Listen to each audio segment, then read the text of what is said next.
Bapak Ibu jemaat yang dikasihi Tuhan, ternyata anak-anak juga sekarang sudah pandai ya, sudah pandai untuk menerima firman Tuhan, memelihara iman yang sudah dia dapatkan ketika dia sekolah minggu.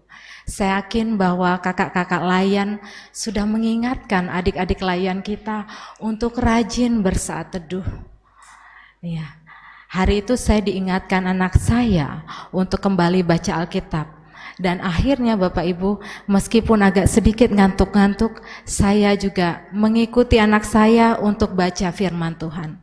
Dan luar biasanya saat ini Bapak Ibu, mungkin Bapak Ibu tahu ya, yang punya anak-anak kecil, yang ada di pelayanan anak, itu ada saat teduh untuk anak, bacaan khusus saat teduh untuk anak. Yang punya anak kecil sudah tahu belum ya? Ya, ada. Jadi anak-anak itu atau mama-mama di grup layan biasanya dikirimkan oleh kakak layan bahan saat teduh untuk anak. Nah, mungkin nanti mama-mama atau opa-oma yang belum tahu bisa membaca. Itu sangat bagus sekali Bapak Ibu ya untuk anak-anak kita. Ringkas, pendek, tetapi memiliki aplikasi yang aplikatif yang sangat bagus sekali untuk kehidupan beriman anak-anak kita. Sama dalam konteks memelihara iman jemaat, perikop yang kita baca pada hari ini itu menceritakan tentang atau mengambil tema tentang bagaimana memelihara iman dalam konteks budaya digital. Perikop bacaan kita pada hari ini terambil dari kitab Titus. Nah, Bapak Ibu yang kekasih di dalam Yesus Kristus, semangat pelayanan dan penginjilan yang kuat sudah mendorong Rasul Paulus untuk memberitakan Injil sambil menyiapkan proses regenerasi, menyiapkan generasi muda untuk terlibat di dalam pelayanan kepada Yesus Kristus. Nah, Titus ini adalah salah seorang generasi muda yang sudah dipersiapkan oleh Rasul Paulus untuk menjadi pelayan ya.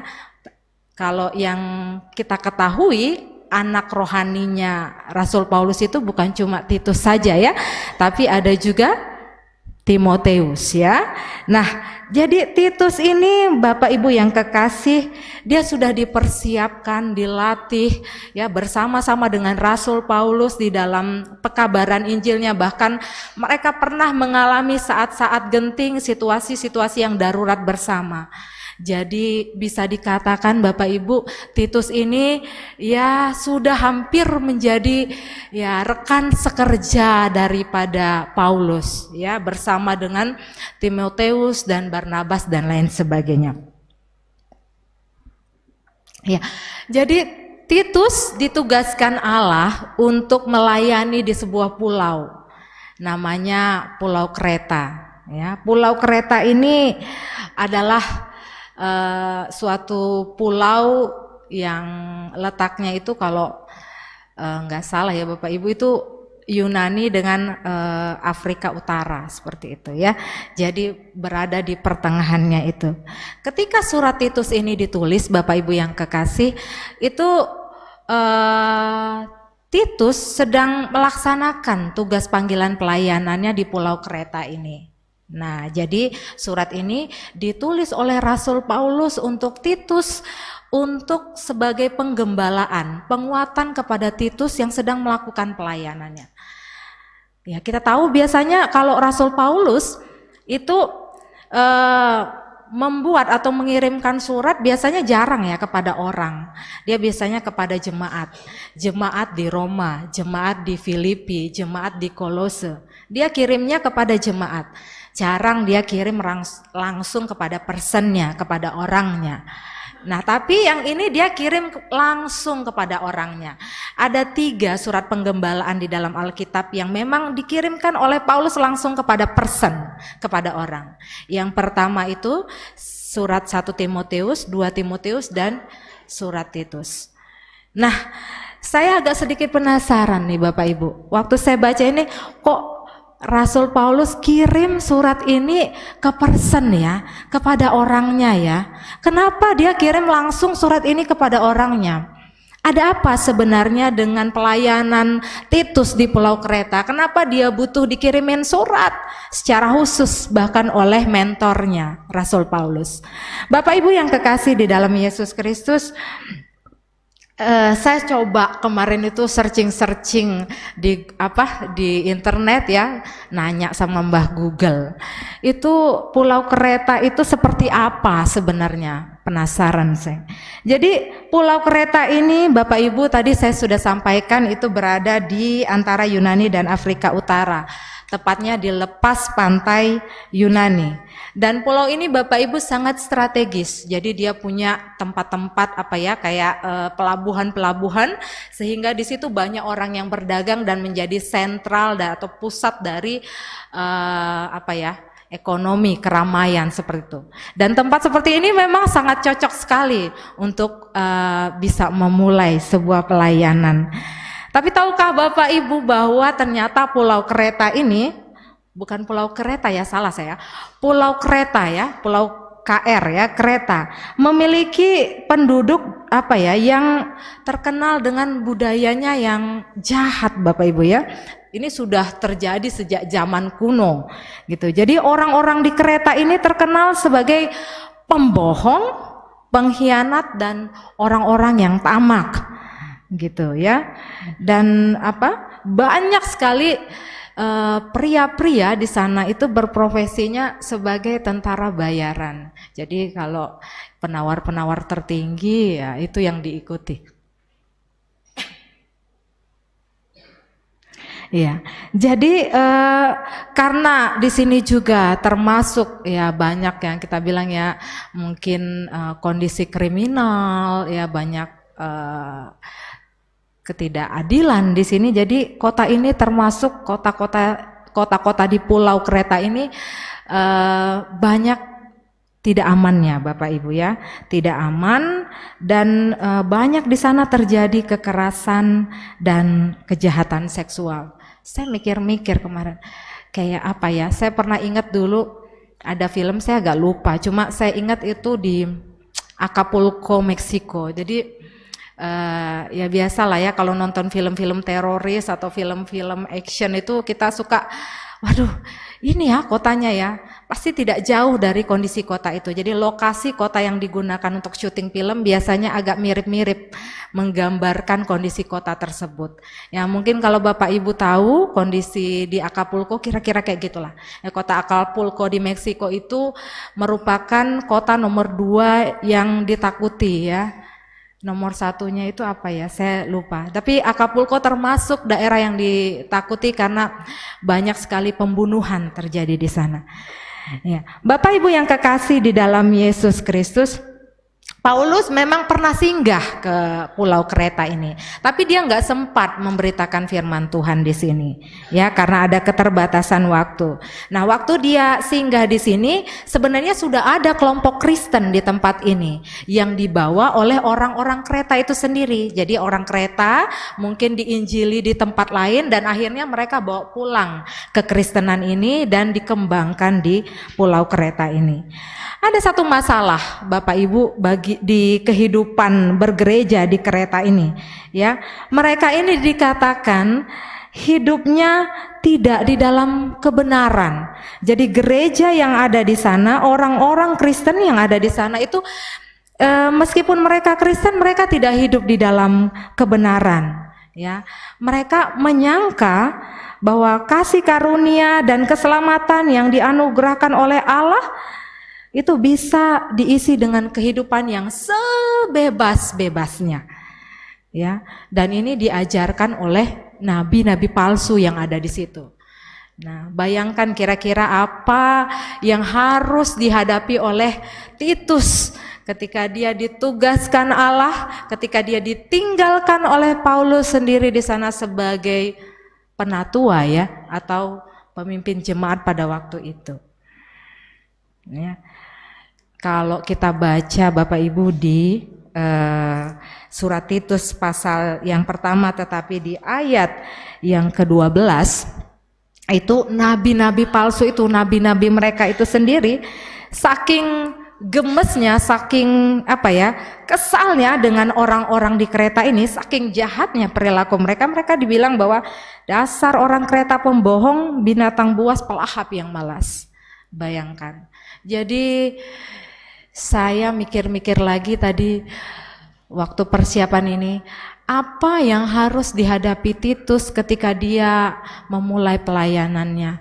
Dia harus berhadapan dengan orang-orang yang tegar tengkuk, dia harus berhadapan dengan orang-orang yang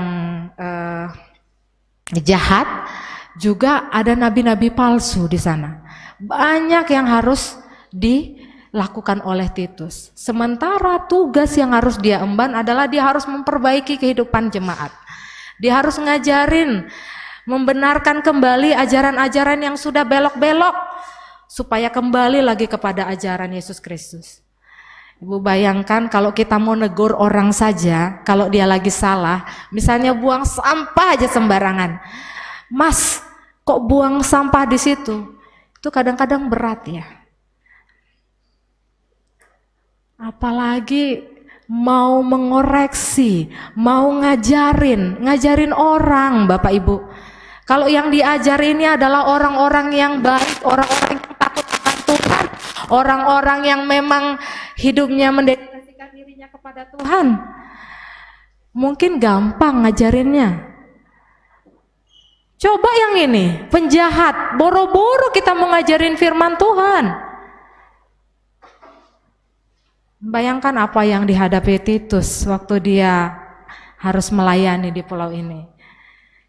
Kalau saya masih mikir-mikir Bapak Ibu, jujur saja. Mikir-mikir kita. Ya. Enggak usah kan di situ, di sini saja. Yuk, siapa yang dengan sukarela dipanggil, Tuhan panggil kita untuk menjadi pelayannya. Belum tentu semua kita memberikan diri, benar.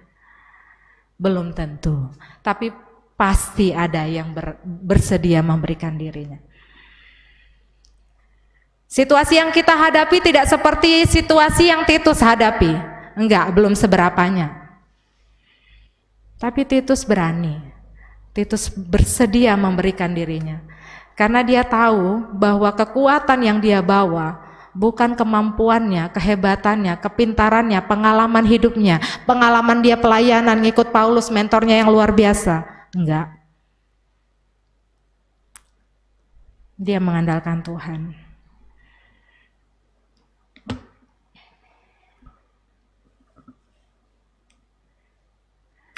Bapak Ibu Saudara, jemaat yang dikasihi Tuhan.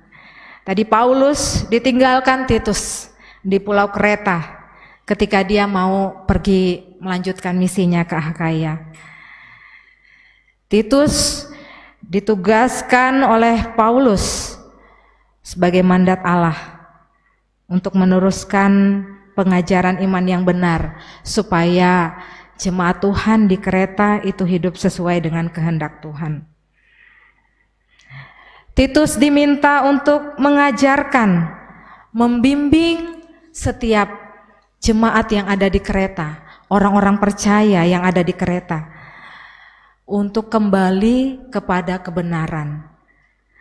Nah, karena situasi yang sulit inilah, maka Paulus merasa bahwa dia perlu menguatkan Titus. Dia perlu memberikan surat secara pribadi kepada Titus. Dia perlu untuk memberikan satu penguatan, suatu dorongan moral kepada Titus, supaya Titus bisa tetap tekun dan teguh melakukan pelayanannya di Kreta. Bapak Ibu jemaat Tuhan, mari kita melihat, tadi baru pembukaan ya Bapak Ibu. Ini surat Paulus kepada Titus yang pertama ini dibuka di ayat 1. Itu pernyataan tentang Paulus. Siapa diri Paulus ini? Kenapa dia perlu bilang siapa saya? Dia sebenarnya mau kasih teladan kepada Titus bahwa di dalam melakukan pelayannya, Paulus di dalam melaksanakan pelayannya, Titus perlu tahu dasarnya apa supaya dia bisa tetap kuat. Nah, Paulus kasih contoh, kasih teladan, kasih surat, kasih penguatan. Paulus memperkenalkan dirinya sebagai hamba Allah dan rasul Kristus. Maksudnya supaya si Titus tadi juga tahu dia juga adalah hamba Allah dan rasul Kristus. Maka bagaimana seorang hamba dan rasul harus merespon? Paulus kasih contoh. Istilah hamba dan rasul ini maksudnya adalah Bapak Ibu, bagaimana seorang pelayan Tuhan harus benar-benar mengabdikan dirinya kepada Bapa untuk dipakai menjadi alat dalam pemberitaan Injil. Jadi benar-benar saya garis bawahi kata mengabdi. Abdi hamba ya.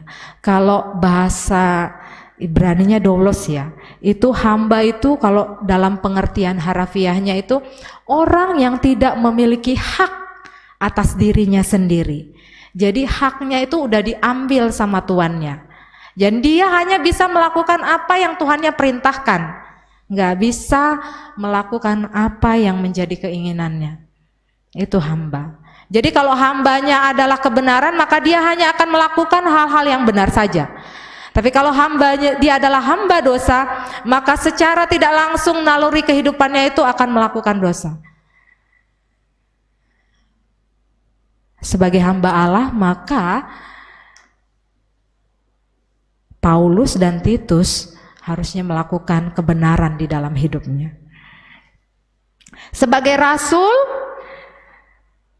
Yesus Kristus, ini tujuannya jelas Bapak Ibu, dikatakan di ayat 1b ya, bahwa tujuan seorang rasul itu adalah memelihara iman dari orang-orang yang sudah percaya kepada Yesus Kristus dengan ajaran yang benar.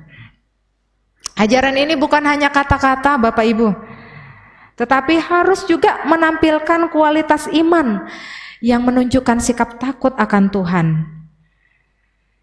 Nah, sikap takut akan Tuhan ini bukan hanya dimiliki oleh pemimpin jemaat saja, tapi ini juga untuk seluruh jemaat, termasuk jemaat yang di Kreta tadi.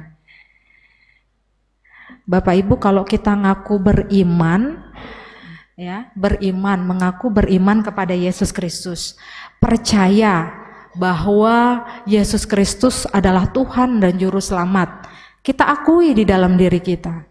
Tetapi firman itu tidak hidup di dalam hidup kita. Bisa nggak kita mengaku kita beriman kepada Dia? Imannya nggak benar ya. Iman tanpa perbuatan itu adalah mati. Jadi memang kita harus menunjukkan sikap hormat, takut akan Tuhan. Baru orang bisa melihat kita sebagai orang beriman. Jika tidak, maka kehidupan kita itu kita bisa melakukan apa saja, bahkan yang tidak sesuai dengan kehendak Tuhan. Ya, ngaku percaya sama Yesus Kristus, jadi orang Kristen iya, di KTP-nya dicek iya, tapi melakukan kekerasan terhadap sesama, penganiayaan, pembunuhan. Apakah kita bisa dikatakan beriman kepada Yesus Kristus? Kalau kita dengan sengaja, kalau kita tanpa merasa berdosa melakukannya.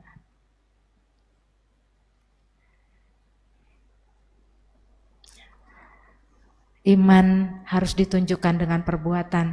Kita harus menunjukkan sikap takut akan Tuhan di dalam kehidupan pribadi kita.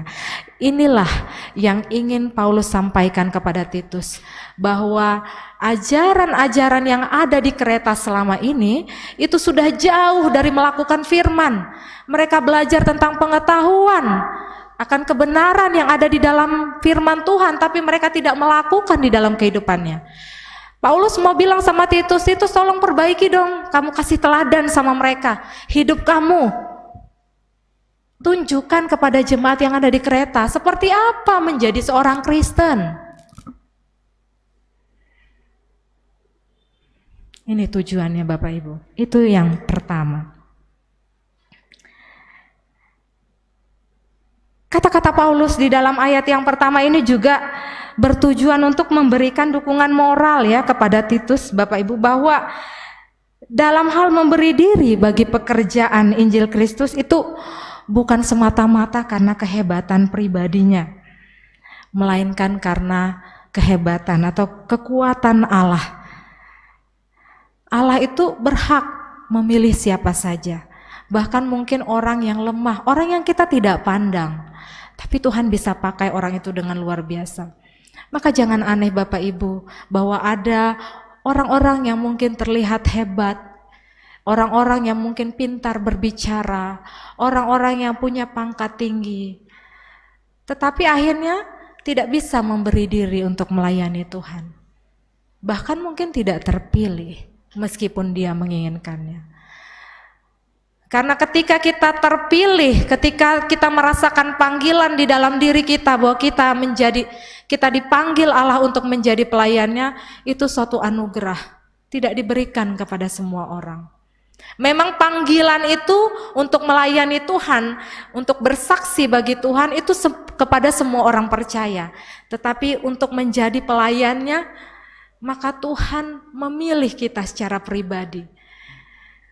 Alangkah luar biasanya kita Bapak Ibu, jika kebaikan Tuhan, karya penebusan Tuhan di kayu salib, terus kita bilang, "Ntar ya Tuhan, aduh gimana ya, aduh saya sih rindu Tuhan, tapi gimana ya Tuhan, aduh masih harus ini nih, masih ini."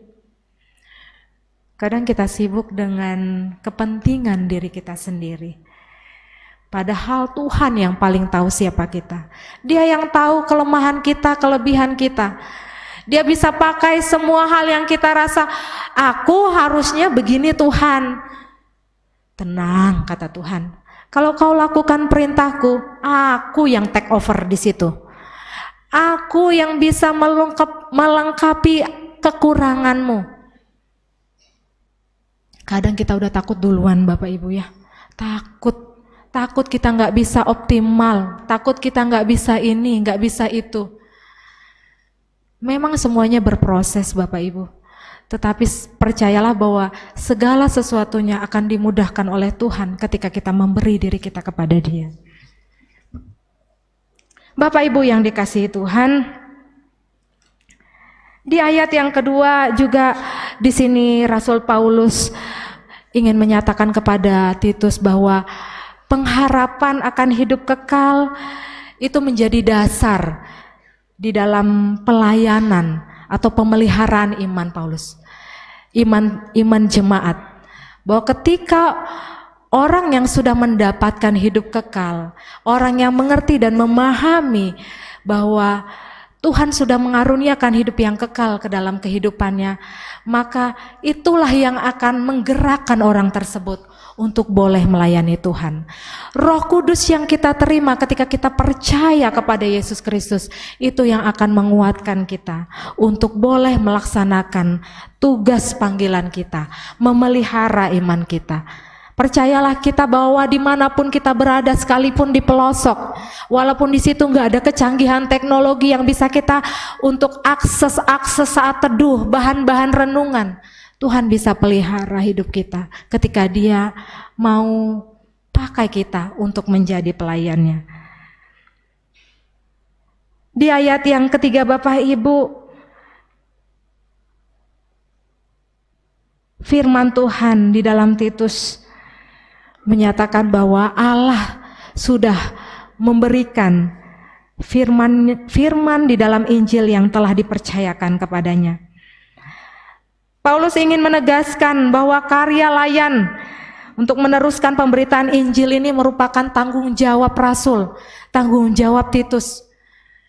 Paulus ingin memberikan satu teladan kepada Titus bahwa sebagai rasul, sebagai pelayan hamba Allah, ini adalah tanggung jawab kita untuk melayani Tuhan, memberitakan firman-Nya.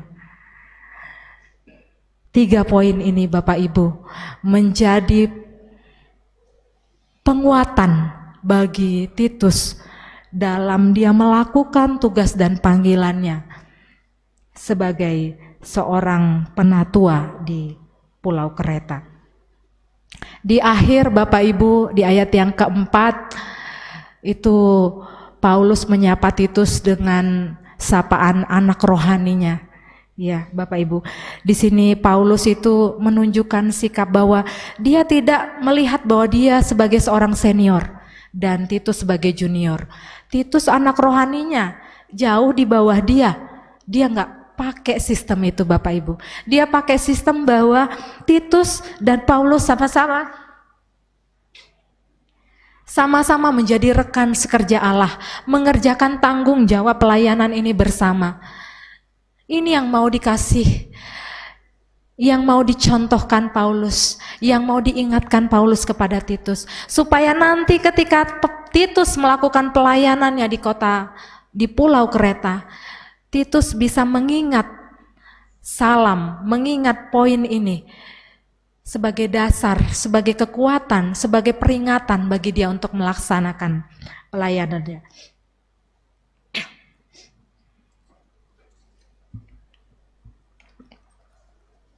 Bapak Ibu Saudara yang dikasihi Tuhan, sebagai perenungan bagi kita di minggu pagi hari ini, bagaimana kita melihat perikop ini di dalam kehidupan kita. Semua orang-orang Kristen, Bapak Ibu, telah dipilih Allah, yang telah dipilih Allah dan menerima anugerah keselamatan, ini memiliki tanggung jawab untuk memenuhi panggilan pelayanan dari Allah. Namun tadi Bapak Ibu ya, hanya ada segelintir orang yang mungkin memahami hal ini dan bisa memaknai hidupnya sebagai panggilan untuk melayani Yesus Kristus. Memenuhi panggilan pelayanan Allah ini merupakan bentuk pemeliharaan terhadap iman kita sebagai orang Kristen, Bapak Ibu. Karena kita adalah orang-orang yang sudah ditebus dan mendapatkan hidup yang kekal. Sudah sepantasnya ya kita meresponi kebaikan Allah ini dengan memberi diri kita untuk dipakai bagi pekerjaannya. Menjadi pelayan Yesus Kristus itu bukan hanya sebagai presbiter saja ya Bapak Ibu. Memang benar ya, sebagai diaken, penatua, pendeta, pengurus unit misioner, ya, ini semua adalah bagian di dalam pelayanan. Gak harus jadi penatua, diaken. Pasti kita punya panggilan masing-masing. Memenuhi panggilan pelayanan ini bukan berarti kita juga meninggalkan pekerjaan duniawi kita dan hanya fokus aja untuk menginjili. Wah, mentang-mentang saya udah jadi penatua diaken, ya pekerjaan-pekerjaan kita akhirnya terlalaikan karena kita harus mengerjakan tanggung jawab gereja, misalnya pelayanan kita di gereja. Bukan seperti itu juga ya Bapak Ibu. Menjadi pelayan Yesus Kristus adalah melaksanakan tanggung jawab pelayanan melalui aktivitas kehidupan sehari-hari. Melayani di dalam keluarga, gereja, masyarakat, serta bangsa dan negara menurut porsi kita masing-masing. Kita harus percaya bahwa semua yang sudah Tuhan rencanakan ini ada di dalam tangannya, ada dalam porsinya masing-masing. Nah, kesadaran akan peran dan tanggung jawab pelayanan inilah Bapak Ibu yang mau ditekankan dalam renungan kita hari ini. Siapa kita ini Bapak Ibu di hadapan Allah? Apakah kita hadir sebagai pelaksana misi Kristus atau hanya jadi penonton aja ya? Kita mau jadi pelaku atau pelaksana misi atau jadi penonton Bapak Ibu?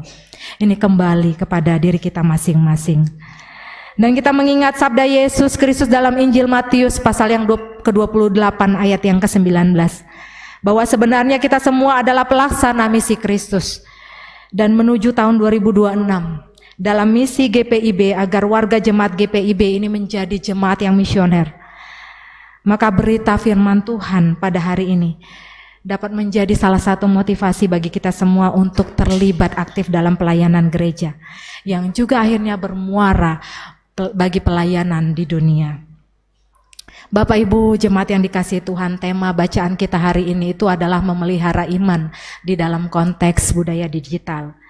Sekarang ini kita ada di dalam konteks era postmodern ya, di mana sekarang itu kehidupan itu, karakteristik kehidupan manusia itu dekat sekali dengan digitalisasi.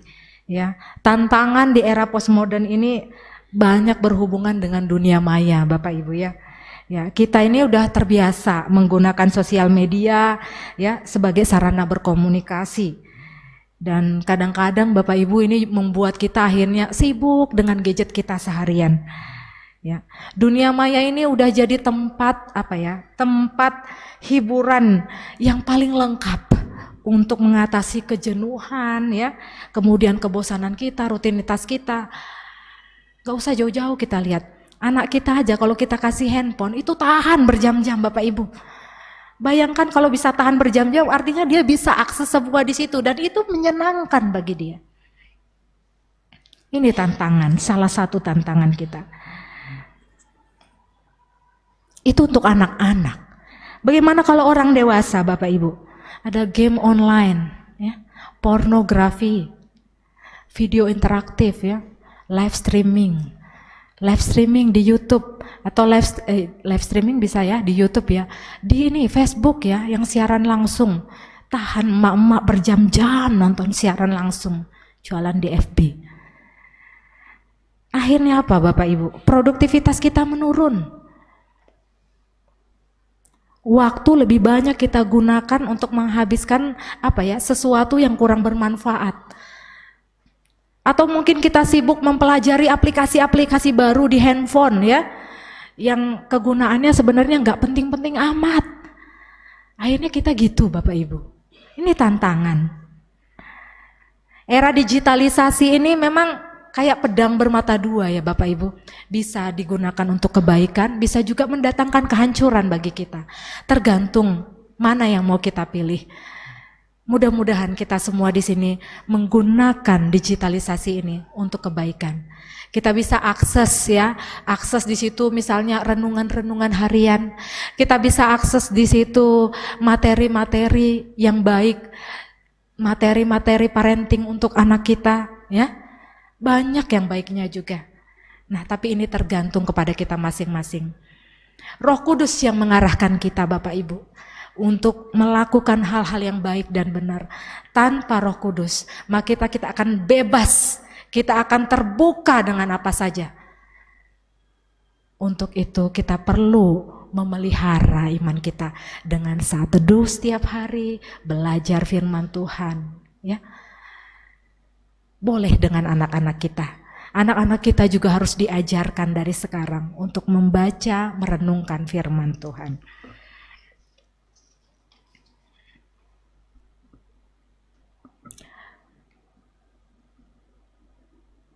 Biarlah firman Tuhan yang boleh kita dengar hari ini Bapak Ibu, ini boleh menjadi suluh langkah bagi kita dan ini boleh menjadi perenungan bagi kita di dalam melakukan kehidupan kita hari lepas hari. Tuhan memberkati kita semua. Amin.